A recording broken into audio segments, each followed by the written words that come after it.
LB Nagar MLA Devireddy Sudheer Reddy పైన విమర్శలు చేశారు. వాస్తవానికి కంచర్ల శివారెడ్డి గారికి సుధీర్ రెడ్డి పైన విమర్శలు చేసేంత స్థాయి అర్హత ఉందంటారా? అంటే ఆ స్థాయి వరే కావాలి. అంటే ఆయనతో పాటు ఎమ్మెల్యే క్యాండిడేటే ప్రశ్నించాలా?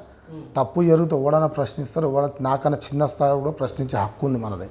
మన డెమోక్రటిక్ కంట్రీ. కంచర్ల శివారెడ్డి గారు లీడర్ అయిదాం అనుకుంటారా? ఆల్రెడీ నేను లీడర్ ఉన్నాను కదా, రాష్ట్రంలో పోస్టు నాకు యూత్ ప్రెసిడెంట్ ఉన్నాను కదా, కొత్తగా లీడర్ అయితే ఏముంటుంది? నేను టీఆర్ఎస్ పార్టీలో కూడా రేపు రాను రోజులు ఇప్పుడు ఆల్రెడీ కీలకంగా పనిచేస్తున్నాను. రాను రోజుల్లో రాష్ట్రంలో మంచి పోస్టు వస్తుంది నాకు, మా కవితమ్మ గారి ఆశీర్వాదంతో. ఇంకా నేను కొత్తగా లీడర్ అయిందని కవితమ్మ గారు పెద్ద లీడర్ చేశారు కదా, ఆల్రెడీ రాష్ట్రంలో పెద్ద లీడర్ చేశారు కదా. యూత్ ప్రెసిడెంట్ అంటే రాష్ట్రానికి నట్ట జోక్ కదా. మన రాష్ట్రంలో అందరూ గుర్తుపడతారు కదా.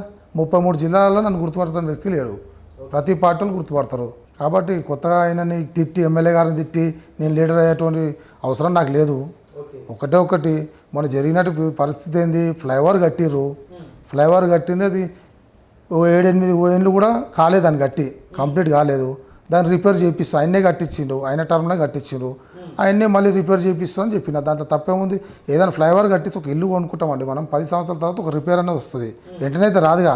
ఆ ఫ్లైఓవర్కి వందలాది కోట్ల రూపాయలు పెట్టిర్రు, మరి దానికి వెంటనే రిపేర్ వచ్చింది. 7-8 ఏళ్ళు కాకముందు రిపేర్ వచ్చిందంటే మరి దాంట్లో లోపం ఉన్నట్టు కదా. నేను దాని లోపాన్ని అడిగిన. ఎలా వర్షాకాలం వస్తుంది, వాళ్ళ వాటర్ నిండుతున్నాయి, దాదాపుగా అది కూడా 3 నెలల నుంచి పెండింగ్ పెట్టిరు దాని పనిని కూడా. ఆయన్నే పోయి మళ్ళీ రిపేర్ చేయించుకుని నేను చేయిస్తున్నా అని వీడియోలు పెట్టుకుంటుంటే నేను దాన్ని క్వశ్చన్ చేసిన. దాంట్లో తప్పేముంది?